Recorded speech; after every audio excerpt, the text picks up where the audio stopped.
ಬಿಡ್ರಿ. Thank you. Hi. ಈಗ ಹೊಸಳ್ಳಿಗೆ ಹೋಗ್ತಾ ಇದ್ವಿ. ನೇರವಾಗಿ ಅಲ್ಲಿ ವೆಹಿಕಲ್ ಹೋಗುತ್ತೆ, ಬಟ್ ನಾವು ಸ್ವಲ್ಪ ನಡಿಬೇಕು, ಏನೋ ಫಿಟ್ನೆಸ್ ಇಂಪ್ರೂವ್ ಮಾಡ್ಕೋಬೇಕು ಅನ್ನೋ ಆಸೆಯಿಂದ ಬಂದಿದ್ವಿ. ಹಾಗೆ ಕಾರ್ ನಿಲ್ಲಿಸಿದ್ವಿ. ಮಧ್ಯಪ್ರದೇಶನ ಕಡಿಮೆ ಮಾಡ್ಕೊಳ್ಬೇಕು.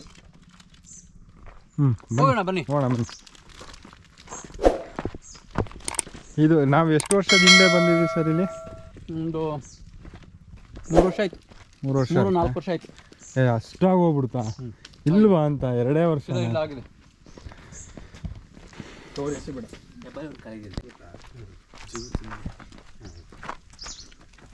ನಾನು 2-3 ಸರಿ ಅನ್ಯಾಯ ಅನಿಸ್ತೈತೆ ಅಲ್ವಾ? ದೊಡ್ಡ ಬೆಟ್ಟಕ್ಕೆ ಹೋಗಿದ್ವಲ್ಲ? ಇಲ್ಲ ಬನ್ರಿ. ಗಣಿ ಬಾರೋ, ಮಿಸ್ ಆಗ್ಬೇಡ.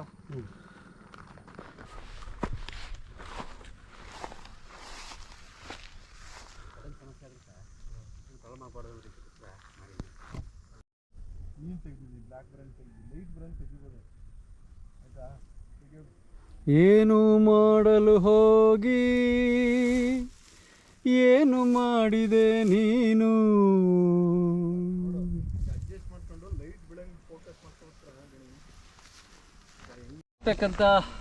ನಮ್ಮ ಗುರಿ ಡೆಸ್ಟಿನೇಷನ್ ಅಲ್ಲಿದೆ ನೋಡಿ. ಆ ಕಂಬ, ಸುತ್ತ ಬೇಲಿ, ಆ ದೊಡ್ಡ ಗುಡ್ಡ. ಸರಿ ನಡಿಬೇಕು ಇವಾಗ. ಎಷ್ಟು ಕಿಲೋಮೀಟರ್ ಇರ್ಬೋದು ಅಲ್ಲಿಗೆ? 1.5 ಕಿಲೋಮೀಟರ್ 2 ಕಿಲೋಮೀಟರ್. ಎಷ್ಟು ಜಾಸ್ತಿ ಇರುತ್ತೆ. ದೂರದ ಬೆಟ್ಟ ನುಣ್ಣಗೆ. ಮತ್ತೆ ಅದಕ್ಕೋಸ್ಕರನೇ ಹೇಳಿದ್ದು. ಎಷ್ಟು ಕಿಲೋಮೀಟರ್ ಇರ್ಬೋದು? ಹಾಂ, 3 ಅಷ್ಟೇನಾ? 3 ಇದೆ ನನ್ನ ಪ್ರಕಾರ. 3 ಇಲ್ಲ ಅಂತ. 3 ಇಲ್ಲ, 3 ಒಳಗಡೆ 2 ಇರ್ಬೋದು. ನೋಡೋಣ. ಓ ಸರ್, ಸ್ಟಾರ್ಟಿಂಗ್ ಪಾಯಿಂಟ್ ನೋಡಿ, ಅಲ್ಲಿ ಕಾಣ್ತಾ ಇದೆ ಗಾಡಿಗಳೆಲ್ಲ ಅಲ್ಲಿ ನಿಂತಿದೆ.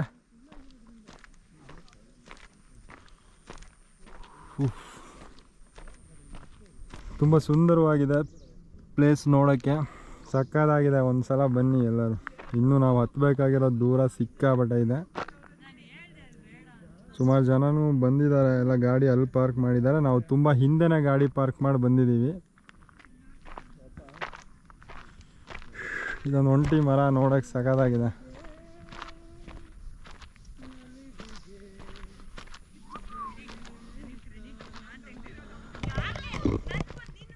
ಓ, ಅಲ್ಲಿ ಹುಡುಗಿರು ಜಗಳ ಆಡ್ತಾ ಇದ್ದಾರೆ. ಏನೋ ಗೊತ್ತಾಯ್ತಾ ಇಲ್ಲ, ಫೋಟೋ ತೆಗಿಯೋ ವಿಚಾರಕ್ಕೆ.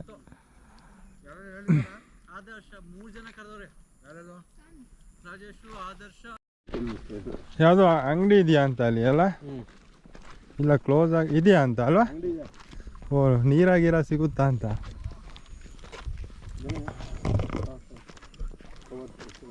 ಸುಮಾರು ವೆಹಿಕಲ್ಸ್ ಇದೆ, ಹತ್ತಿದ್ದಾರೆ ಅನ್ಸುತ್ತೆ ಸುಮಾರು ಜನ.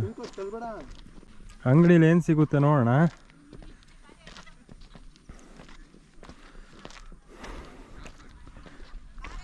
ಮಾಜಾ ಜ್ಯೂಸು, ಕಡಲೆ ಮಿಠಾಯಿ ಅದೇ ಸಿಗೋದಲ್ಲಿ.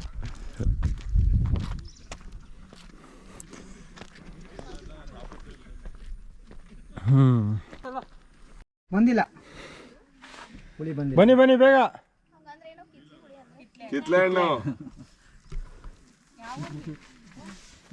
ಸರ್, ನಂಗೊಂದು 50-50 ಬಿಸ್ಕೆಟು ಅದೊಂದು ಕೊಡಿ. ಬಾರ್ಬನ್ ಅದೇ ಕೊಡಿ. ಹಾಂ ತೊಗೊಳ್ಳಿ.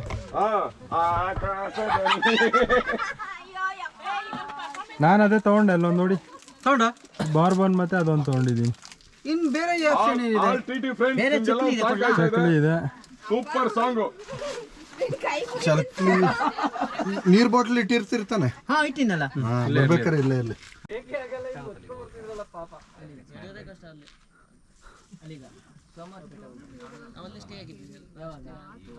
ಇವರು ಶೇಖರ್ ಅಂತ ಹುಡುಗರು ಎಲ್ಲಾ ಬೆಟ್ಟನ ಹತ್ಬಿಟ್ಟಾರೆ. ಇವರೇ ನಾವು ಹತ್ಬಿಟ್ಟಿದ್ವಿ. ಅಲ್ಲಿ 5 ವರ್ಷ ಇದ್ದೆ ನಾನು.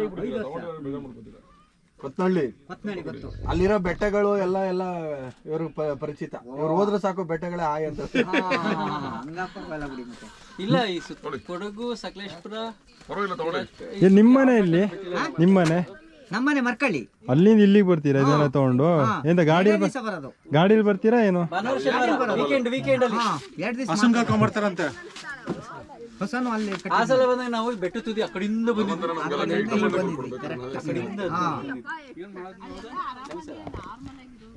ಎಷ್ಟು ಕಿಲೋಮೀಟರ್ ಇದೆ ಹೇಳಿ ಮೇಲೆಗೆ? ಮೇಲೆ ಅರ್ಧ ಕಿಲೋಮೀಟರ್. ಯಾವ ಅರ್ಧ ಕಿಲೋಮೀಟರ್? ಇವ್ರು ಹೇಳ್ತವ್ರೆ 1.5 ಅಂತ, ಇವ್ರು ಹೇಳ್ತವ್ರೆ 3 ಅಂತ, ಅರ್ಧನೇ ಇರೋದ್ಕಂದ್ರೆ ಇವ್ರು ಅರ್ಧ ಅಂತವ್ರೆ. ಅರ್ಧ ಇಲ್ಲ, ಒಂದು 4 ಕಿಲೋಮೀಟರ್ ಇಲ್ವಾ? 2 ಇದೆಯಾ?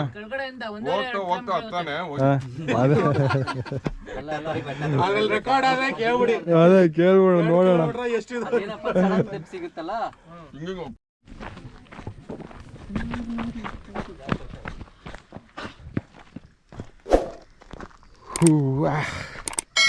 ಕೊನೆಗೂ ನಾವು ಕಡಿದಾದ ದಾರಿಗೆ ಎಂಟ್ರಿ ಕೊಟ್ಟಿದ್ದೀವಿ.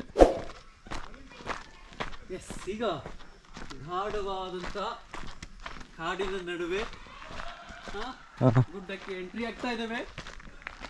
ಒಂದು ರೀತಿ ಥಂಡಿ ಹವೆ ಇದೆ ಇಲ್ಲಿ.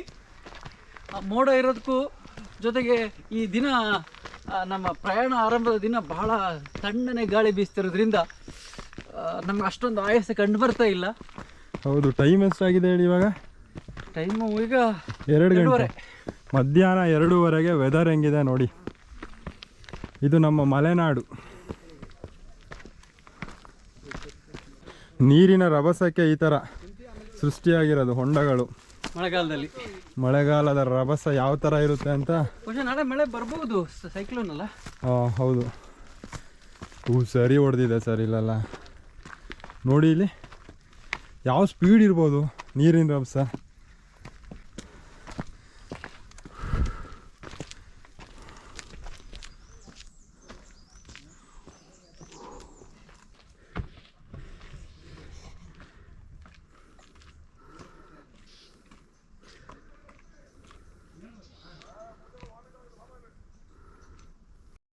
ಸರ್ ಇವಾಗ ಎಲ್ಲೋ ಡೆಲ್ಲಿಲೆಲ್ಲ ಕೇಳ್ಪಟ್ರ ಆಕ್ಸಿಜನ್ ಕ್ಲಬ್ ಅಂತ ಇದೆ. ಇಲ್ಲಿ ನೋಡಿ ಎಂಥ ಫ್ರೀ ಆಕ್ಸಿಜನ್, ಎಷ್ಟು ಬೇಕಾದ್ರೂ ಎಳ್ಕೊಬೋದು. ಫ್ರೆಶ್ ಗಾಳಿ.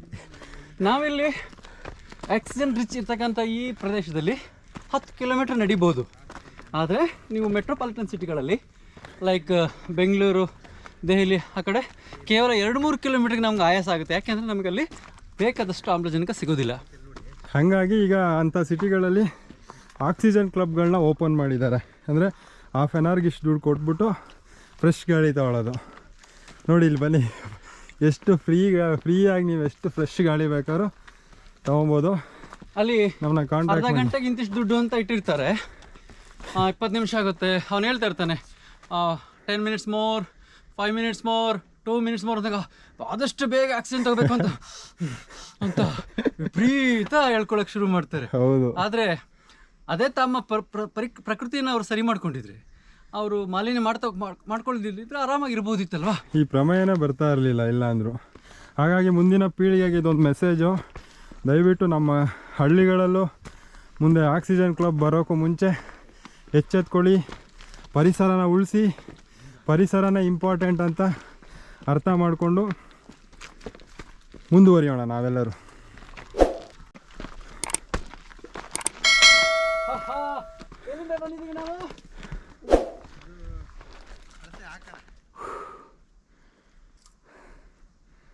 ವಾವ್, ಬ್ಯಾಕ್ ನೋಡೋದು ಸಗದಾಗೈತಲ್ಲ.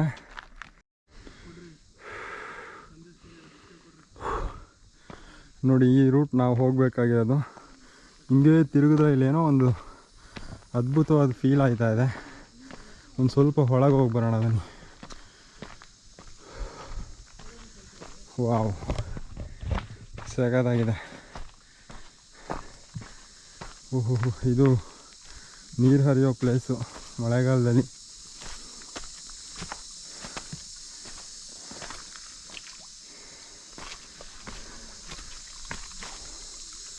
ವಾವ್, ಇದೆ ಪಶ್ಚಿಮ ಘಟ್ಟದ ಅರಣ್ಯ ಪ್ರದೇಶಗಳ ಒಂದು ಸೊಬಗು ಅಂದರೆ ಇದೆ. ಸರ್ ಇಲ್ಲಿ ಬನ್ನಿ, ಚೆನ್ನಾಗಿದೆ ಇಲ್ಲಿ.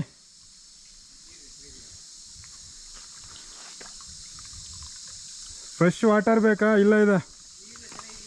ಕಮ್ಮಿ ಬರ್ತಾ ಇದೆ ಅದರ ನೀರು.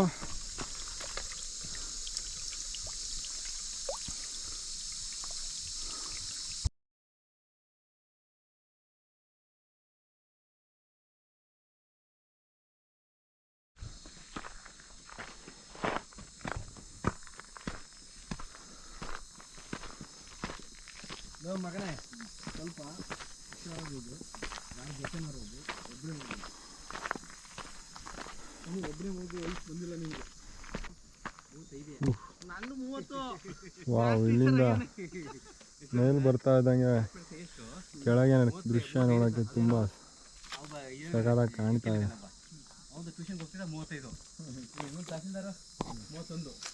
ಆನೆ ಹೈಟ್ ಇಂಥ ಪ್ಲೇಸಲ್ಲಿ ಹೆಂಗ್ ಓಡಾಡುತ್ತೆ? ಇದೇ ನನಗೊಂದು ಅರ್ಥ ಆಯ್ತಾ ಇಲ್ಲ, ಇಂಥ ಅಪ್ಪುಗಳೆಲ್ಲ ಆನೆಗಳು ಹೆಂಗೆ ಅಂತ.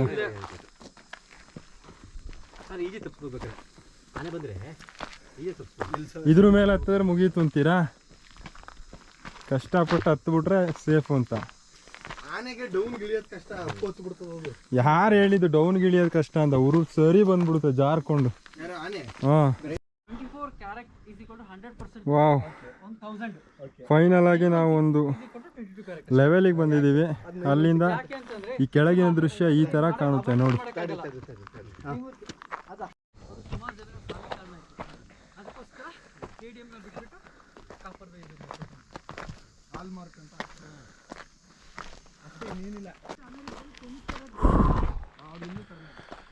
ಇದೆಲ್ಲ ಮಳೆಯ ರಭಸಕ್ಕೆ ರಸ್ತೆಗಳಾಗಿರೋದು. ಗಣಿ ಮಳೆ ನೋಡೋ ಹೆಂಗ್ ಹೊಡೆದೈತೆ ಅಂತ. ಹೊಂಡಗಳೆಲ್ಲ ಮಳೆಯಿಂದ ಆಗಿರೋದು.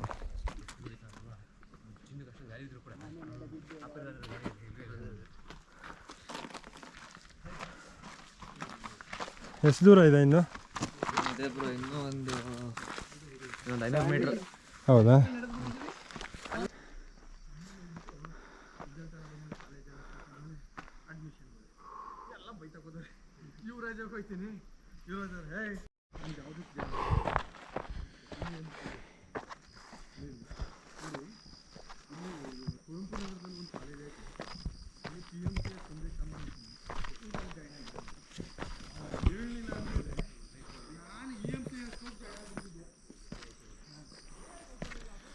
ಫೈನಲಿ ನಾವು ತಲುಪಬೇಕಿದ್ದ ಜಾಗದ ಹತ್ರ ಬಂದಿದ್ದೀವಿ.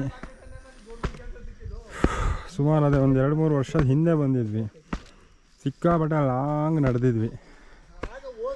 ಬೇರೆ ರೂಟೆಲ್ಲ ಮಿಸ್ ಆಗಿ ಎಷ್ಟೋ ಬೆಟ್ಟಗಳನ್ನ ದಾಟ್ಕೊಂಡು ಹೊಸಳ್ಳಿ ಬೆಟ್ಟಕ್ಕೆ ಬಂದಂಗೆ ಆಗಿತ್ತು. ಬಟ್ ಈ ಸಲ ಆದಷ್ಟು ಬೇಗನೆ ಹತ್ತಿದ್ದೀವಿ ಅನಿಸ್ತಿದೆ.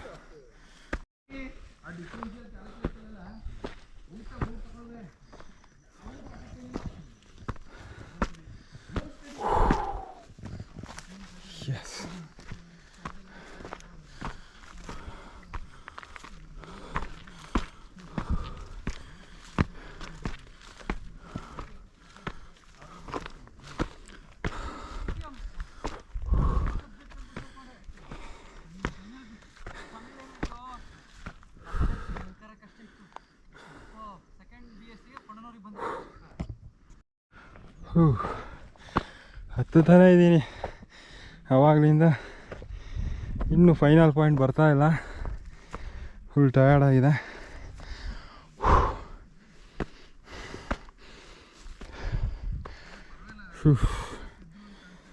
ಬನ್ನಿ ಬೇಗ.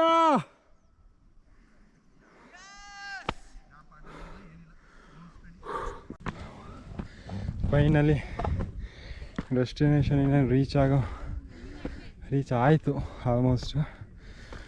ಇದೇ ಡೆಸ್ಟಿನೇಷನ್ ಪಾಯಿಂಟ್. ಆಲ್ರೆಡಿ ಸುಮಾರು ಜನ ಬಂದವ್ರೆ.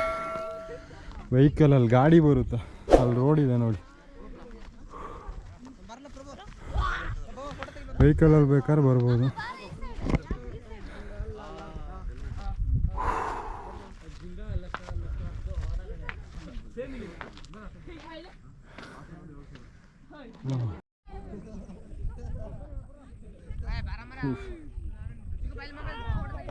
ಸಕ್ಕತ್ತಾಗಿದೆ. ಇಲ್ಲಿಂದ ಈ ಸ್ವರ್ಗ ಸದೃಶ್ಯವಾದ ದೃಶ್ಯವನ್ನು ನೋಡೋದೇ ಒಂದು ಅದ್ಭುತ ಫೀಲಿಂಗ್ ಇದೆ.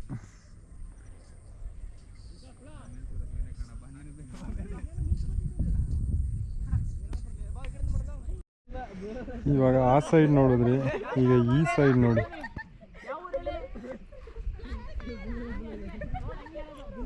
ವಾವ್,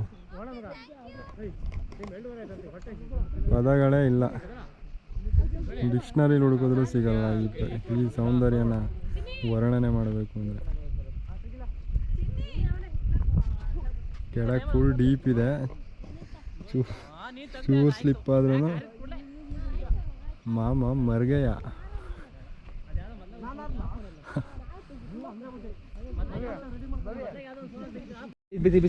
ಫೈನಲಿ ನಾವು ಈಗ ಹೊಸಳ್ಳಿ ಗುಡ್ಡಕ್ಕೆ ಬಂದಿದ್ದೀವಿ. ತುದಿಯಲ್ಲಿ ನಾವಿದ್ದೇವೆ. ಒಂದಷ್ಟು ಮಟ್ಟಸವಾದ ಜಾಗ, ಆದರೆ ನಮ್ಮ ಎಡ ಬದಿಗೆ ಇರ್ತಕ್ಕಂಥದ್ದು ಬಹಳ ಕಡಿದಾದ ಜಾಗ. ಅಪ್ಪಿತಪ್ಪಿ ಕಾಲು ಜಾರಿದ್ರು ಕೂಡ ಬದುಕುವ ಆಲೋಚನೆ ಯಾರೂ ಮಾಡೋಕ್ಕಾಗೋದಿಲ್ಲ. ಹಾಗಾಗಿ ದಯವಿಟ್ಟು ಈ ಬದಿಗೆ ನೋಡಲಿಕ್ಕೆ ಕುತೂಹಲಕ್ಕೆ ಫೋಟೋಗೋಸ್ಕರ ಹೋಗೋದು ಬಹಳ ಅಪಾಯ, ಎಚ್ಚರಿಕೆಯಲ್ಲಿ ಇರಬೇಕು ಅನ್ನೋ ಒಂದು. ಇನ್ನೊಂದು, ಸುತ್ತಮುತ್ತಲ ಎಲ್ಲ ಜಾಗಗಳಿಗೂ ಸೇರಿ ಅತ್ಯಂತ ರಮ್ಯವಾದಂಥ ಸೌಂದರ್ಯದಿಂದ ಕಂಗೊಳಿಸುವ ಪ್ರಶಸ್ತವಾದ ಜಾಗ. ಪ್ರತಿದಿನ ಸಂಜೆ ಬಂದು ಇಲ್ಲಿ ಕಾಲ ಕಳೀಲಿಕ್ಕೆ ಇದಕ್ಕಿಂತ ಸ್ವರ್ಗ ಮತ್ತೊಂದಿರೋದಿಲ್ಲ. ಇಲ್ಲಿಯ ತಂಗಾಳಿ, ಇಲ್ಲಿಯ ಮೋಡಗಳು, ಇಲ್ಲಿ ಸುತ್ತಮುತ್ತಲು ಕಾಣ್ತಕ್ಕಂಥ ಕಿರಿದಾದ ರಸ್ತೆಗಳು, ಕೆಲವು ಬೆಟ್ಟಗಳ ತುದಿಗಳು ಎಲ್ಲವೂ ಒಂದು ರೀತಿ ಸ್ವರ್ಗೀಯ ಪರಿಸರವನ್ನು ಇಲ್ಲಿ ನಿರ್ಮಾಣ ಮಾಡಿವೆ. ನಾವೇ ಇಲ್ಲಿ ಪ್ರಕೃತಿ ಆಗ್ಬೋದು, ಪ್ರಕೃತಿ ನಡುವೆ ನಾವಿರೋಲ್ಲ, ನಾವೇ ಇಲ್ಲಿ ಪ್ರಕೃತಿಯಾಗಿ ಲೀನವಾಗ್ಬೋದು. ದಯವಿಟ್ಟು ಎಲ್ಲ ಒಮ್ಮೆ ಬನ್ನಿ, ನೋಡಿ, ಖುಷಿಪಡಿ.